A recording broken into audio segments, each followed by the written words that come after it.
j'espère avec les soins en l'hôpital militaire demain, Inch'Allah, qu'on aura de bonnes nouvelles pour lui.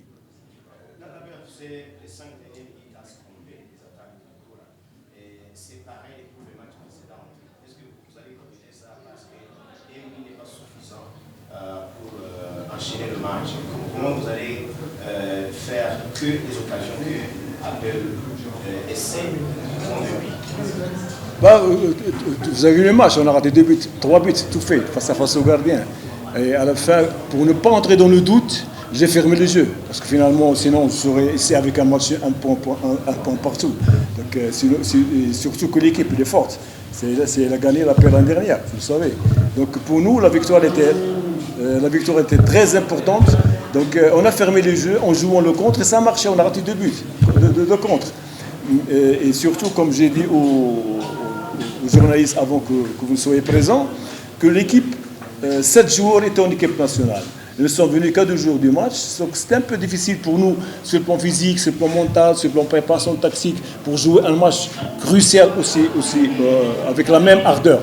Mais vu la volonté du joueur, ça a très bien marché. Donc la victoire elle est pour nous un espoir qu'on continue sur les mêmes zones.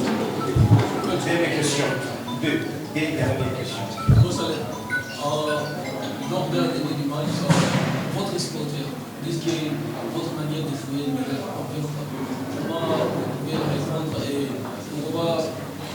et même de l'occasion que vous tenez l'organisation de vie, c'est comme j'ai dit à mes amis, l'absence de 15 jours aux entraînements, ça se reflète sur le match. Donc les joueurs étaient en équipe nationale et chaque joueur a un système différent. Il y a des Ougandais, il y a des Mauritaniens, des Rwandais qui jouent avec l'équipe nationale d'une autre manière. Donc en une journée, tu ne peux pas tout changer. Aujourd'hui, on a cherché plus les 3 points que jouer. C'est vrai, on a commencé le premier mi-temps, ça a très bien marché, mais quand j'ai vu que les joueurs rataient, donc il fallait choisir un autre système, c'est-à-dire un système défensif. On a baissé un peu le bloc en bas et joué le contre, ça a marché aussi. On a raté 2 buts face au gardien. Et pour moi, finalement, ces 3 points, c'est important. Dernière question ou pas? Merci, bonsoir. Thank you very much. Ni umukino mu by'ukuri wari ukomeye, ntabwo ari woroshye. Aperi ni ikipe nziza, ni ikipe ikomeye, ni ikipe ikiri umupira mwiza. Yabonye amahirwe, igitego babonye ntabwo bigeze bakivunikira cyane. Ni igitego ni nk'akado twabahaye, ariko ntabwo byaduciye intege. Twakomeje turapushinga kugera ku munota wa nyuma, mbonye ko match irangiye nabo bariruhutse. Coach, twagiye kubona rezo zimwe na zimwe hagati mu mukino harimo n'umutishinga n'ibyo bigatozwa n'abasifuzi. Hari aho baba bakoze igitari ngombwa cyangwa se ibihabanyije no kuba inama? Jewe iby'abasifuzi nkunda kubivugaho cyane kubera ko bakora ibyo bize, nanjye nkakora ibyo nize.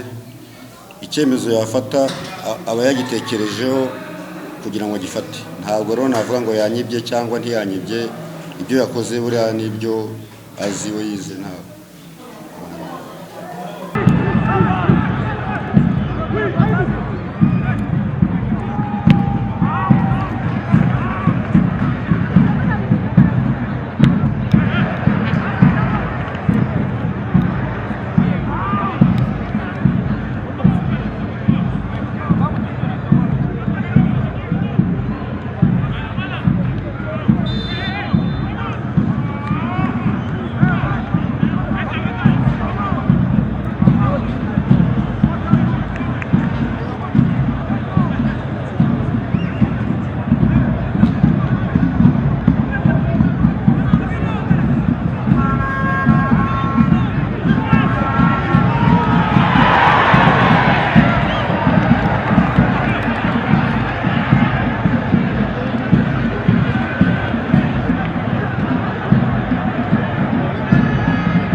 kate kumbona utemba itoto ibanganire ngo nanjye mbwira biwanye ni ibisanzwe nuko umuntu aba yaramenye ibanga ryo kurya neza hakiri kare. ubuse mama ko nge ntabona amafaranga yo kugura izo nyama za buri munsi. Yewe niba ugitekereza ko ukeneye inyama za buri munsi uribeshya rwose. Ubibanga namenye ni umuceri nimero ya mbere muri Tanzania wa Bemama na Baba Rice. Naba natekesheje amavuta ya Mount Mero Soyiko bikaba karusho. Kandi buriya agafarini kazania nako ni ingenzi wanjye. uwo muceri utumye utemba itoto gutyo Cyane rwose. ariko naho urashoboye ubusujya muri Tanzania kugura umuceri.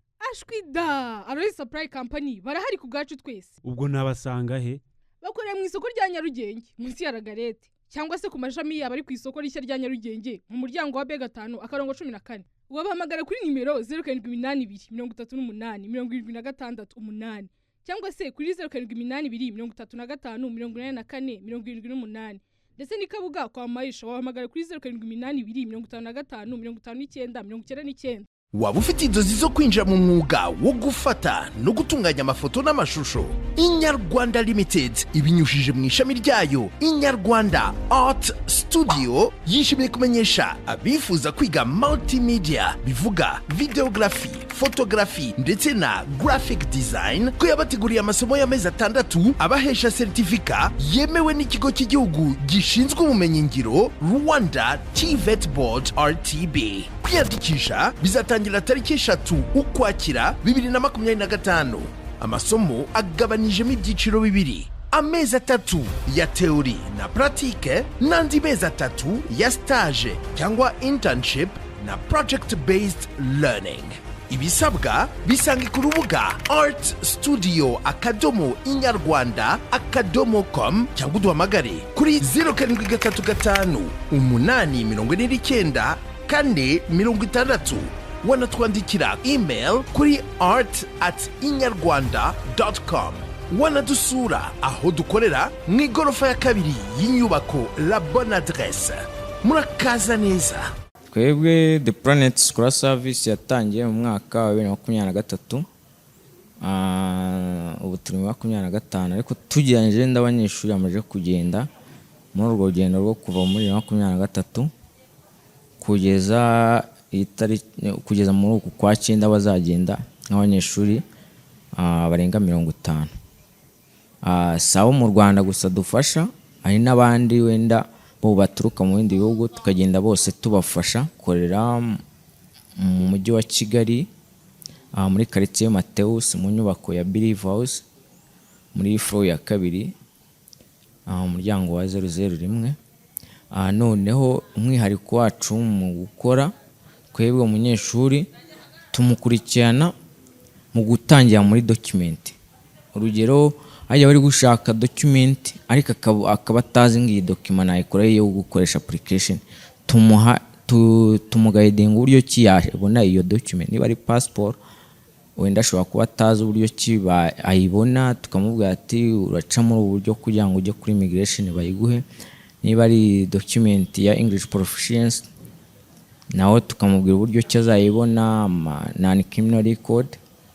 Ubwo ushinzwe ibya document abagomba nyine kumuguidinga mu buryo bwo ko The Planet Scholar Service turi team y'abantu bagira muri 6 abari mu Rwanda. Urumva umwe abafite icyo ashinzwe ni ushinzwe wa document agomba gukurikirana umunyeshuri, hakabayo n'ubushinzwe application, hakabayo n'ushinzwe visa.